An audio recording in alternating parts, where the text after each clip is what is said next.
meu amor, vem com calor, no meu corpo se encosta. Tieta do Agreste, Pastora de Cabras, ou A Volta da Filha Pródiga, melodramático folhetim em 5 sensacionais episódios e comovente epílogo, emoção e suspense.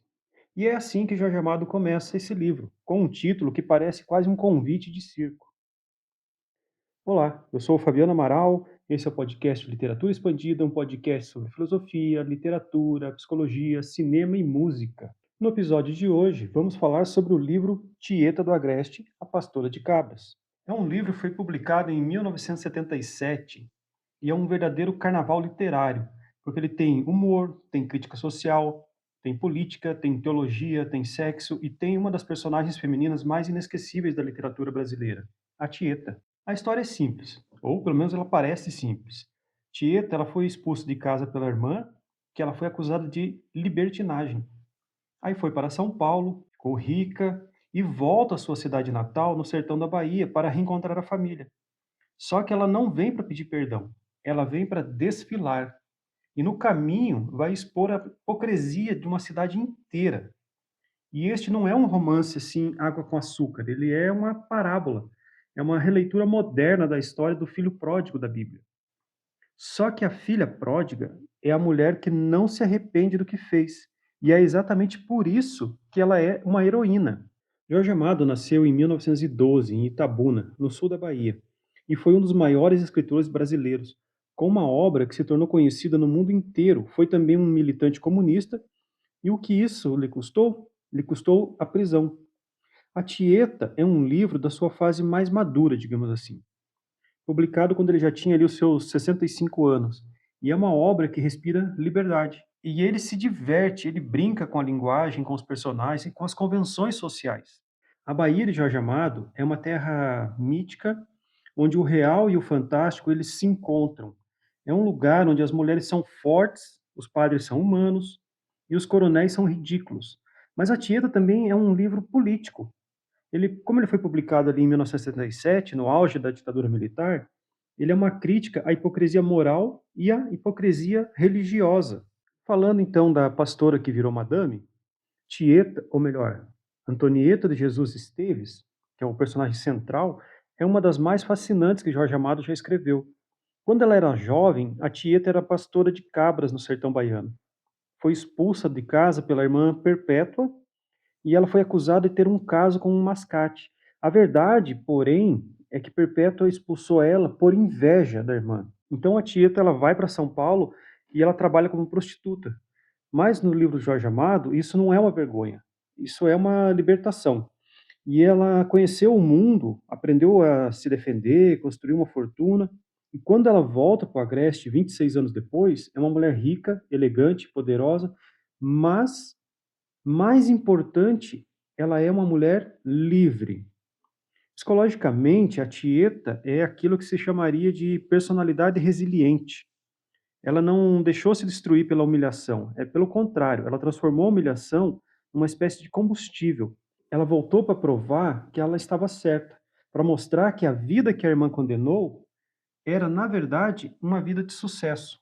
Mas Tieta, ela, em certos aspectos, ela parece vazia, assim, em algum sentido. Ela ficou muito tempo planejando ali aquela volta, ela viveu em função daquilo, daquele momento. E a única coisa que move ela durante anos, então, é essa vingança. Ela quer mostrar para Perpétua, para sua irmã, que ela está melhor sem ela, sem ter ficado naquela região do Agreste.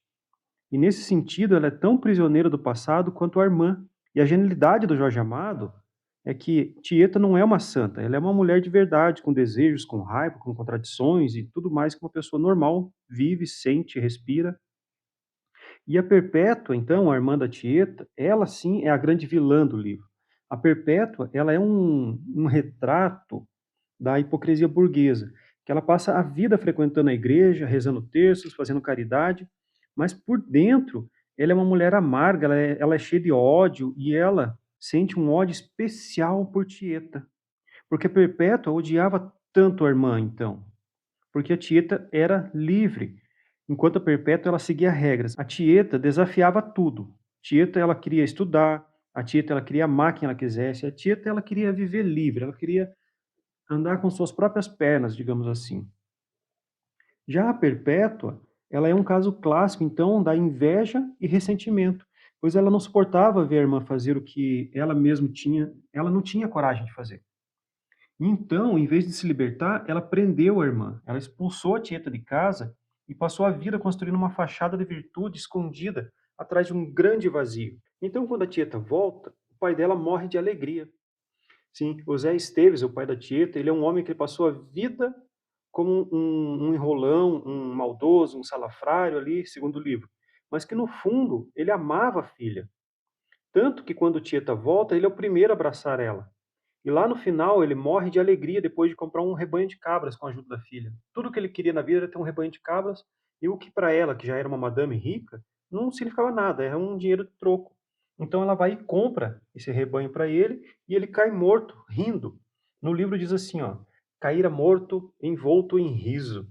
E é irônico isso, né? É uma coisa que é genial do Jorge Amado, ele faz isso com alguns personagens, de expor esse momento tão crucial da vida de uma maneira irônica e chega a ser até bonito. Mas o que que leva a Perpétua a querer expulsar a Tieta, né? Aquilo que foi o motivo que ela usou como desculpa para expulsar a irmã. Foi a perda da virgindade nas dunas de areia. A primeira cena do livro, ela já é assim uma das mais ousadas que o Jorge Amado já escreveu.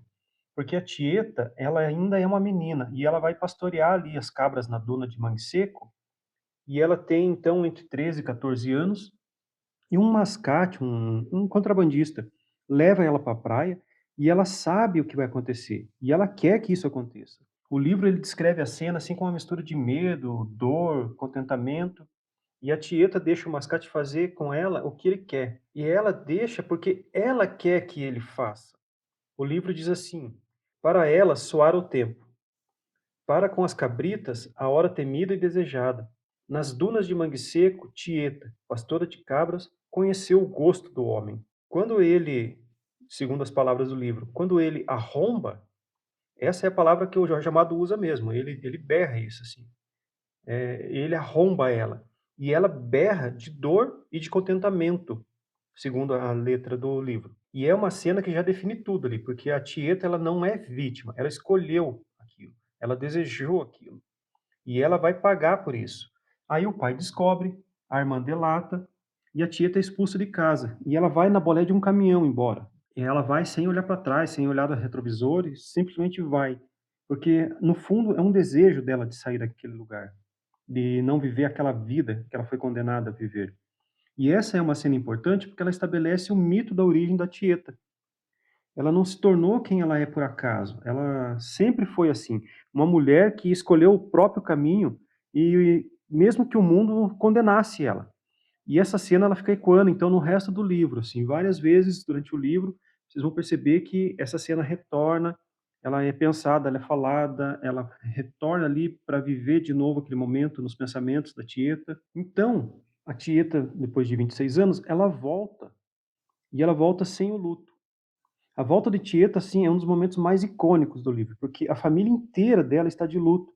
Eles acham que o marido da Tieta morreu, então eles estão todos ali de preto, com um véu, rosários, e a Tieta desce da Marinette, que é uma espécie de ônibus antigo que fazia o trajeto entre o Mangue Seco e a cidade mais próxima, que era uma cidade maior, mais desenvolvida. Então a Tieta ela desce dessa Marinette usando uma blusa vermelha, uma calça li azul e um turbante vermelho. E ela tá de óculos escuros, de marca, toda chique, madame. Ela já esqueceu o luto. E essa cena ela é genial porque o Jorge Amado constrói assim o choque entre a liberdade de Tieta e a rigidez da região ali do Agreste. Cada passo dela é uma provocação, cada olhar é uma afronta. E ela não está ali para ser aceita, ela está ali para ser vista mesmo. Ela foi daquela maneira para chamar atenção mesmo. E a reação da cidade, assim, ela é imediata. As beatas, elas se benzem, a irmã Perpétua fica indignada. Mas o pai, então, o Zé Esteves, corre e abraça ela e diz: Minha filha, pensei que não ia mais te ver, mas Deus quis me dar essa consolação antes de minha morte. E a Tieta vê o pai, ela percebe que é o mesmo, ali, segurando o seu cajado ali, é o mesmo cajado que cantou nas suas costas na noite da expulsão. e ela sente um frouxo riso ali que quase não consegue conter. E a cena é ao mesmo tempo dramática e cômica, porque o Jorge Amado ele brinca com as expectativas. Então a filha pródiga volta triunfante e a família não sabe o que fazer com isso, porque eles esperavam uma mulher de luto, triste. Uma outra cena que é bem legal desse livro é a cena dos tubarões ali, porque vem uns técnicos de uma empresa que está tentando se instalar na região, que é uma empresa que vai poluir e acabar com os peixes. Então, quando esses técnicos ali da Brastânio chegam no Mangue Seco, os pescadores eles não recebem eles com flores, porque eles já sabem o que vai acontecer. E tem um personagem ali, o Jonas, que é um velho pescador, ele então lidera a operação que consiste em amarrar esses técnicos e colocam eles, mulheres, homens, numa lancha e leva todos eles lá para o meio do mar, onde estão os tubarões. E a Tieta, ela vai junto com o cajado do pai dela. E ela também leva o Ricardo, que é um sobrinho dela, que é seminarista, que é o filho da Perpétua, que também vai, mesmo ali contra as ordens do Jonas. O Jonas não aceita muito, mas daí como a Tieta, ela sabe se impor, ela fala, não, eu vou e vou levar meu sobrinho também. E essa cena, no livro ela é bem longa, assim, ela chega até a ser angustiante, porque as lanchas elas ficam rodopiando ali nas ondas e os tubarões começam a saltar e os técnicos ali, as mulheres, os homens da Brastânia, eles gritam então. E o livro descreve assim: abertas em fome as bocas monstruosas, exibindo dentes pontiagudos, ávidos e sinistros. E o Jonah diz então para o pessoal: não voltem nunca mais e avisem os outros para não voltarem. É a cena mais violenta do livro, pode-se dizer assim. E ela também é a mais política, porque o Jorge Amado ele estava dizendo assim, ó, o povo não aceita pacificamente a destruição do seu lar. Quando o progresso chega para matar, o povo ele se defende, mesmo que seja com violência se for preciso. E a cena também mostra Tieta em seu elemento. Ela não é uma madame de São Paulo, ela é uma mulher do sertão. E é na hora da briga que ela tá lá do lado dos pescadores, daquele povo que ela cresceu ali, que ela nasceu, e que mesmo esse povo que viu ela sendo expulsa e agora vê ela voltando. E a Tieta, quando ela volta, ela traz uma pessoa com ela, uma mulher que ela diz ser a enteada dela, que anuncia ela como se ela fosse uma herdeira, uma pessoa milionária. Então, e aí tem uma pessoa que morre e eles vão num velório, então, no velório do seu Jardim Antunes, e o Ascânio, que é uma espécie de prefeito, digamos assim, naquela cidadezinha, ele está apaixonado por essa mulher. Então ele descobre, ela revela para ele, e ele descobre ali que ela, na verdade, não é uma milionária, essa personagem, a Leonora. Ela é, na verdade, uma prostituta lá do Refúgio dos Lordes, que é o nome da casa de prostituição que a Tieto tem em São Paulo. Então ele está no velório ali, ele grita para todos ouvirem mesmo. E essa decepção dele, então, faz com que ele grite no meio desse velório, assim, para todos ouvirem. Sabem quem é ela? Pensa que é viúva, dona de fábrica, mãe de família? Não, ela não passa de uma cafetina. Ela tem uma casa de raparigas em São Paulo e ela vive disso. E é o momento em que o segredo da Tieta, então, é exposto. E é o momento em que a Tieta, a santa, a heroína, ela se torna humana e vulnerável perante os outros. Essa cena ela chega a ser até dolorosa, porque a Tieta ela não merece aquilo. Ela não faz mal a ninguém, ela sempre ajudou a cidade.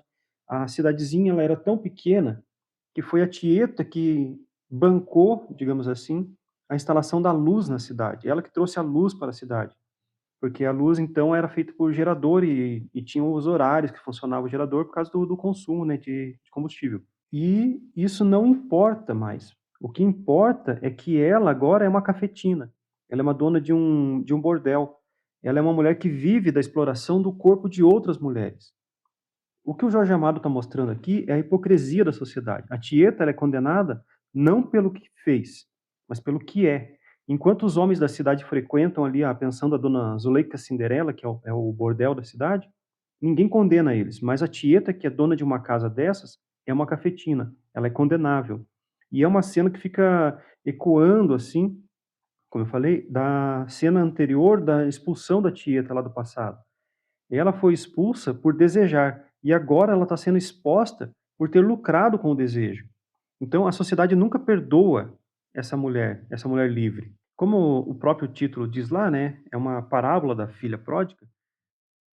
Então o título já entrega o que a gente vai ver, que é a parábola do filho pródigo, que está lá no Evangelho de Lucas, que é o filho que ele perde a herança e vai para um país distante, daí lá ele gasta tudo, ele aproveita, digamos assim, o que ele tinha, e ele começa a passar fome, então ele volta arrependido, e o pai recebe ele de braços abertos. E isso causa desgosto no irmão mais velho, que sempre obedeceu o pai, ficou ali do lado dele, sempre trabalhou de sol a sol e nunca teve, assim, digamos, a diversão que o outro teve na vida. Então o Jorge Amado, ele reescreve essa parábola, mas com uma diferença fundamental. A filha pródiga não se arrepende. Ela volta, mas ela não volta humilhada, ela volta triunfante. E ela não pede perdão para ninguém naquela cidade. No livro, a verdadeira filha pródiga, então, não é a Tieta. Podemos entender, então, que a filha pródiga é a Perpétua, a irmã que ficou, que obedeceu, que fingiu virtude e é a que realmente pecou no final. Mas por que que o Jorge Amado ele coloca esses elementos bíblicos, então, nesse livro? Porque o Jorge Amado ele estava assim profundamente influenciado pela teologia da libertação, que é um movimento que surge então na América Latina, ali nos anos 60, 70, finalzinho dos anos 60, mais ou menos. E a teologia da libertação, ela defendia uma igreja que era comprometida com os pobres e com a justiça social. O fundador dela é o teólogo peruano Gustavo Gutierrez. E ele perguntava então como acreditar num Deus num continente marcado por extrema pobreza e exclusão social. Em Tieta, essa teologia ela está em toda parte. A igreja ali que o Jorge Amado critica é a igreja tradicional, a que condena os pobres e as mulheres. E a igreja que ele celebra é a igreja libertadora, que abraça a Tieta nessa sua liberdade, nesse seu jeito de ser, nessa mulher livre que ela é. O livro propõe então a redescoberta de um sagrado por meio do corpo. O corpo ele não é pecado, o prazer ele não é pecado. O pecado é hipocrisia, é repressão, é a negação da vida, digamos assim. E a Tieta, a gente pode encontrar alguns elementos da Tieta em outros livros de literatura, de filosofia, como, por exemplo, o filósofo Michel Foucault. Ele escreveu, então, sobre as sociedades que controlam os corpos, especialmente os corpos das mulheres. E a Tieta é uma personagem que escapa a esse controle. Ela não deixa se enquadrar, então. E no livro que a gente já comentou em outros episódios, Madame Bovary, do Gustave Flaubert, a Emma também busca escapar do tédio e da hipocrisia burguesa. Mas a Emma ela é destruída pela busca. E já a Tieta não. A Tieta ela vence, ela constrói uma fortuna e ela volta triunfante. A diferença entre a personagem Emma, que a Emma é trágica, e a Tieta, então, ela torna-se épica nesse seu jeito de ser. E há também uma conexão desse livro da Tieta com o livro da Simone de Beauvoir, que é o Segundo Sexo. Então, a Simone ela escreve que a mulher é o outro. Ela é definida pelo homem e não por si só. A Tieta, ela recusa essa definição. Ela se define sozinha. Ela é a dona da sua vida. Ela é dona do seu corpo. Ela é dona do seu desejo. E como a gente sempre comenta aqui sobre adaptações e música, a música que foi feita para a trilha sonora da adaptação do livro que a Rede Globo fez lá da novela Tieta nos anos 80, ela foi cantada pelo Luiz Caldas. Ela é de 1989, essa música, e ela tocava na abertura da novela. E todo mundo, assim, os primeiros acordes você já começa a lembrar da novela, assim. Quem assistiu a novela, teve a oportunidade de assistir a novela, quando ouve os primeiros acordes dessa música já lembra já. E a letra, ela foi escrita pelo Boni, que era diretor da Rede Globo, e também pelo Paulo Demétrio, que é compositor. E o Luiz Caldo, então, empresta a voz dele e empresta uma alegria no cantar essa música. E a letra é uma letra muito interessante e ela é contagiante, então, pela alegria que o Luiz Caldas passa. A letra da música ela começa assim, ó: vem meu amor, vem com calor, no meu corpo se enroscar. Vem minha flor, vem sem pudor, vem em meus braços me matar. Tieta não foi feita da costela de Adão, é mulher diabo, minha própria tentação. A música, então, é uma celebração à sensualidade do poder feminino. A Tieta não é a Eva. Ela não veio de uma costela de Adão. Ela não é, digamos assim, derivada ou submissa de alguém. Ela é uma entidade poderosa em si só. E aí ela continua: a Tieta é a serpente que encantava o paraíso. Ela veio ao mundo para virar o nosso juízo. A Tieta é a serpente, é o fogo, a tentação. Ela não é uma vilã, ela é uma força da natureza, digamos assim. E a música compara a Tieta a elementos celestiais, né? A Tieta do Agreste, ela é a lua cheia de tesão. Ela é lua, ela é estrela, ela é nuvem, carregadas de paixão. A música captura exatamente o espírito do livro. A Tieta, ela não é uma heroína romântica, ela é uma força que desafia o mundo. E a música do Luiz Caldas, então, com aquele ritmo baiano contagiante ali, torna isso irreverente e ele consegue traduzir o livro em som. E o verso final, então, que ele diz assim: o seu amor mata a gente mais do que o sol do meu sertão. O amor de Tieta, ele é tão intenso que ele pode até matar, como o sol do sertão ali no livro, porque o livro descreve também que o sol do sertão ele é forte, né? Como vários livros de autores, então, daquela região do Nordeste, eles têm uma maneira diferente de descrever o sol. O sol, ele é personagem e, ao mesmo tempo, ele pode se tornar vilão, dependendo da cena, do contexto. E a Tieta, ela é, então, esse livro sobre liberdade, sobre coragem de ser quem você é, mesmo que o mundo te condene. O Jorge Amado, então, ele escreveu um romance que é, ao mesmo tempo, uma crítica à hipocrisia, à a hipocrisia da igreja, a rigidez da sociedade, a repressão da mulher, principalmente, e uma celebração da vida, que é o corpo, é o prazer, e é a fé também. A psicologia da Tieta, ela nos ensina que a vingança não é o caminho. A liberdade, sim. A Perpétua passou a vida presa na sua própria inveja. A Tieta, que foi expulsa, construiu uma vida inteira e voltou para libertar os outros. A teologia do livro nos ensina que o sagrado, ele não está nos templos. Ele está nos corpos, nas relações, nas vidas que se vivem intensamente. E é isso que a música do Luiz Caldas nos lembra. A Tieta, ela não é feita da costela de Adão, ela é a própria tentação, ela é a lua cheia de tesão, ela é um fogo que queima o coração. Tem outras cenas que eu poderia comentar aqui, pelo menos mais 8 ou 9 cenas que seriam interessantes de comentar, de coisas que acontecem, que são muito bem humoradas na maneira que o Jorge Amado escreveu, mas, como a gente já está tentando chegar no finalzinho aqui, eu queria que vocês me contassem, então, o que vocês acham da Tieta, quem já leu o livro, se a Tieta ela é uma heroína, se ela é uma anti-heroína, qual cena que mais marcou ali, quando você leu o livro? Quem não leu ainda, eu recomendo muito ler esse livro, é um livro rápido, gostoso de ler, você se diverte, você se apaixona pelos personagens, até mesmo por Perpétua, você se apaixona pela intensidade da Perpétua. Então eu queria que você comentasse qual cena que você gostou, se você gostou do livro, se não gostou também. E se você nunca leu o Jorge Amado, a Tieta é o melhor livro para se começar, porque ele é divertido, ele é profundo, ele faz você pensar. E ele faz você rir, e ele é principalmente sobre o Brasil. Esse então foi o nosso episódio sobre Tieta do Agreste, a pastora de cabras. Eu desejo a você uma boa leitura para quem for ler o livro. Eu desejo a você uma boa escuta para quem for escutar um audiolivro. E ficamos por aqui então. No próximo episódio vamos falar sobre um autor gaúcho. Vamos fazer esse contraponto, então. Falamos sobre um autor da região do Nordeste, depois vamos falar sobre um autor gaúcho. Daqui 2 episódios, então, vamos falar sobre Dom Casmurro. Eu já vou avisando que o episódio de Dom Casmurro não vai ser um episódio ali com seus 25, 30 minutos. Vai ser um episódio mais ou menos parecido com o episódio que a gente falou sobre o amor nos tempos do cólera, um episódio de quase 1 hora, porque é um material muito denso, muito complexo, com vários vieses psicológicos e filosóficos, várias maneiras de se ver um personagem. Vamos comentar bastante sobre o Bentinho, vamos comentar bastante sobre a Capitu, e espero que vocês gostem. Deixo aqui então um abraço e até o próximo. Vem meu amor, vem com calor, o meu corpo se enroscar. Vem minha flor, vem sem dor, em seus braços me